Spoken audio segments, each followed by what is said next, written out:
Hi welcome back to അബീസ് vision. നമ്മൾ സാധാരണ വാട്സപ്പ് ഓപ്പൺ ചെയ്ത് കഴിഞ്ഞാൽ നമ്മൾ വാട്സപ്പിൽ ചാറ്റിംഗ് കാര്യങ്ങളൊക്കെ കഴിഞ്ഞ് കഴിഞ്ഞാൽ പിന്നെ നമുക്ക് ഇൻസ്റ്റാഗ്രാമിൽ കയറണമെന്നുണ്ടെങ്കിൽ പിന്നെ നമ്മൾ ഫോണിന്റെ ഹോം പേജിൽ ഇൻസ്റ്റാഗ്രാം ഓപ്പൺ ചെയ്യണം. പിന്നീട് ഫേസ്ബുക്കിൽ കയറണമെന്നുണ്ടെങ്കിൽ പിന്നെ നമ്മൾ ഫേസ്ബുക്കിൽ ഹോം പേജിൽ പോയിട്ട് കയറണം. പക്ഷേ ഇപ്പോൾ നമുക്ക് അതിന്റെ ആവശ്യമൊന്നുമില്ല. അടിപൊളി ഒരു ഓപ്ഷൻ വാട്സപ്പിൽ തന്നെ വന്നിട്ടുണ്ട്. അതിനെക്കുറിച്ചാണ് ഇന്നത്തെ വീഡിയോ. അതിന് മുൻപ് എന്റെ ചാനൽ സബ്സ്ക്രൈബ് ചെയ്ത് കാണുന്നവരാണ് സബ്സ്ക്രൈബ് ബട്ടൺ തൊട്ട് ലൈക്ക് ബട്ടൺ പിന്നെ എല്ലാ ഫ്രണ്ട്സിലേക്കും ഈ ഒരു ഇൻഫർമേഷൻ ഷെയർ ചെയ്ത് കൊടുക്കാൻ മറന്നു പോകരുത്. മാത്രമല്ല നിങ്ങൾക്ക് ഈ ഓപ്ഷൻ വന്നിട്ടുണ്ടോ എന്നുള്ളത് നിങ്ങളൊന്ന് കമന്റ് ബോക്സിൽ അറിയിക്കാൻ മറന്നു പോകരുത്.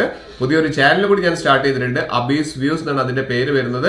നല്ലൊരു ടെക് ചാനലാണത്. നിങ്ങൾക്ക് നല്ല നല്ല ഇൻഫർമേഷൻസ് അതുവഴി കിട്ടും. അതുകൊണ്ട് നിങ്ങൾ അതൊന്ന് സെർച്ച് ചെയ്ത് നോക്കുക. അബീസ് വ്യൂസ് എന്നാണ്. അതൊന്ന് കണ്ട ശേഷം സബ്സ്ക്രൈബ് ചെയ്യാനും മറന്നു പോകരുത്. നമ്മൾ മൊബൈൽ ഓപ്പൺ ചെയ്ത് കഴിഞ്ഞാൽ സാധാരണ ചെയ്യുന്ന കാര്യം നമ്മൾ വാട്സപ്പ് നമ്മൾ ഓപ്പൺ ചെയ്യുന്നു. വാട്സപ്പിൽ നമ്മുടെ ഫ്രണ്ട്സിന്റെ പ്രൊഫൈലുകളൊക്കെ എന്തെങ്കിലും മെസ്സേജ് വന്നിട്ടുണ്ടോ എന്നുള്ളതും അതിന് റിപ്ലൈ കാര്യങ്ങളൊക്കെ കൊടുക്കാൻ വേണ്ടി നമ്മൾ സാധാരണ നോക്കാറുണ്ട്. ഇതുപോലെ നമ്മൾ സ്ക്രോൾ ഡൗൺ ചെയ്തൊക്കെ നമ്മൾ നോക്കും, ഫ്രണ്ട്സിന് ആയിട്ട് ചാറ്റ് ചെയ്യും. പക്ഷേ ഇത് കഴിഞ്ഞാൽ നമ്മൾ വിചാരിക്കും അപ്പോൾ ഇൻസ്റ്റയിൽ ഇപ്പം എന്താണ് സ്ഥിതി എന്ന് അറിയാൻ വേണ്ടി നമ്മൾ ഇൻസ്റ്റാഗ്രാം ഓപ്പൺ ചെയ്ത് നോക്കാറുണ്ട്.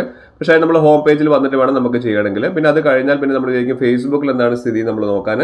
ഫേസ്ബുക്ക് നമ്മൾക്ക് ഹോം പേജ് തന്നെ പിന്നെ നമ്മൾ ഫേസ്ബുക്കിൽ നോക്കാറുണ്ട്. പക്ഷേ ഇനി അതിന്റെ ആവശ്യമൊന്നുമില്ല. നമുക്ക് വാട്സപ്പ് തന്നെ നമുക്ക് പുതിയൊരു ഓപ്ഷൻ കൊണ്ടുവന്നിട്ടുണ്ട്. അതാണ് പറയുന്നത്. നിങ്ങളൊന്ന് നോക്കുക നിങ്ങളുടെ ഫോണിൽ വന്നിട്ടുണ്ടോ എന്നുള്ളത്. അതിന് മുൻപ് നിങ്ങളൊന്ന് എപ്പോഴും ഞാൻ പറയുന്ന പോലെ വാട്സപ്പ് ഒന്ന് അപ്ഡേറ്റ് ചെയ്ത് നോക്കുക.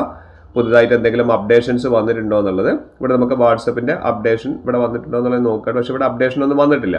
അപ്പോൾ ഇതിന്റെ ഓപ്പോ ഫോണാണ്. ഈ ഒരു ഫോണിലേക്ക് അങ്ങനത്തെ ഒരു ഓപ്ഷൻ വന്നിട്ടുണ്ടോ എന്ന് നോക്കാൻ നമ്മളിവിടെ മുകളിൽ 3 ഡോട്ട്സ് ക്ലിക്ക് ചെയ്തു. താഴേക്ക് വന്നു കഴിഞ്ഞാൽ സെറ്റിംഗ്സ് പറയുന്ന ഒരു ഓപ്ഷൻ കാണാം. ആ സെറ്റിംഗ്സ് ഒന്ന് ക്ലിക്ക് ചെയ്ത് കഴിഞ്ഞാൽ നമുക്ക് ഫസ്റ്റ് തന്നെ നമുക്ക് അക്കൗണ്ട്സ്, പ്രൈവസി, അവതാർ, ചാറ്റ്സ് അങ്ങനെയുള്ള ഓപ്ഷൻസ് ഒക്കെ കാണാം. അതിൽ ഏറ്റവും ലാസ്റ്റിലേക്കാണ് ഈ ഓപ്ഷൻ വന്നിരിക്കുന്നത്. ഇൻവൈറ്റ് എ ഫ്രണ്ടും പിന്നെ ആപ്പ് അപ്ഡേറ്റ് ആണ് നമുക്ക് ലാസ്റ്റ് വന്നിരിക്കുന്ന ഓപ്ഷൻസിൽ. പക്ഷെ ഞാൻ പറഞ്ഞിരിക്കുന്ന ഒരു ഓപ്ഷൻ ഇതിലേക്ക് വന്നിട്ടില്ല. പല ഫോണിലേക്കും പല രീതിയിലാണ് വരുന്നുണ്ട്. അപ്പോൾ നിങ്ങളുടെ ഫോണിലേക്ക് ഇത് വന്നിട്ടുണ്ടോ എന്ന് നോക്കുക. ഇത് ഞാൻ അടുത്ത ഫോൺ, എൻ്റെ ഒരു ഐഫോൺ ഉണ്ട്, അതിലേക്ക് ഞാൻ വന്നിട്ടുണ്ടോ എന്നുള്ളതാണ് ഞാൻ കാണിച്ചിരുന്നത്. ഇവിടെ നമുക്ക് നോക്കാം. ഈ ഒരു ഐഫോണിൽ നമുക്ക് താഴേക്ക് വന്നു കഴിഞ്ഞാൽ സെറ്റിംഗ്സ് കാണാം. ഏറ്റവും താഴെ സെറ്റിംഗ്സിൻ്റെ ഓപ്ഷൻ ഉണ്ട്. ആ ഒരു ഗിയർ ഐക്കൺ കാണുന്നില്ലേ, ആ സെറ്റിംഗ്സിൽ ഒന്ന് ക്ലിക്ക് ചെയ്ത് കഴിഞ്ഞാൽ നമുക്ക് ഇതുപോലെ ഇന്റർഫേസിലേക്കാണ് വരുന്നത്. ഇവിടെ താഴേക്ക് ഏറ്റവും താഴേക്ക് നമുക്ക് സ്ക്രോൾ ഡൗൺ ചെയ്ത് വന്നു കഴിഞ്ഞാൽ ഏറ്റവും താഴെ നമുക്ക് കാണാം. കണ്ടില്ലേ, ഇവിടെ വന്നിട്ടുണ്ട് ഓപ്പൺ ഇൻസ്റ്റാഗ്രാം, ഓപ്പൺ ഫേസ്ബുക്ക് എന്ന് പറഞ്ഞിട്ട് 2 ഓപ്ഷൻസ് വന്നിട്ടുണ്ട്. ഇത് അടിപൊളി ഓപ്ഷനാണ്. കാരണം വാട്സപ്പിൽ ഇരുന്നുകൊണ്ട് തന്നെ നമുക്ക് ഇൻസ്റ്റാഗ്രാമിലും കയറാൻ പറ്റും, അതേപോലെ തന്നെ ഫേസ്ബുക്കിലും കയറാൻ പറ്റും. അത്രയും സമയം നമുക്ക് ലാഭിക്കാൻ പറ്റുന്ന അർത്ഥം. അപ്പോൾ ഞാൻ ജസ്റ്റ് ഒന്ന് ഓപ്പൺ ഇൻസ്റ്റാഗ്രാം കൊടുത്തു കഴിഞ്ഞാൽ കണ്ടില്ലേ, നേരെ ഇൻസ്റ്റാഗ്രാമിലേക്കാണ് പോകുന്നത്.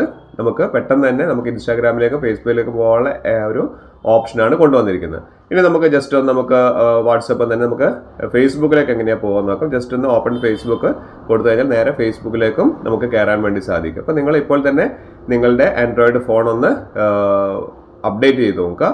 അപ്ഡേറ്റ് ചെയ്തിട്ട് വാട്സപ്പ് അപ്ഡേറ്റ് ചെയ്തിട്ട് നിങ്ങൾക്ക് ഒരു ഓപ്ഷൻ വന്നിട്ടുണ്ടോ എന്നുള്ളത് നിങ്ങളൊന്ന് കമന്റ് ബോക്സിൽ അറിയിക്കാൻ മറക്കരുത്.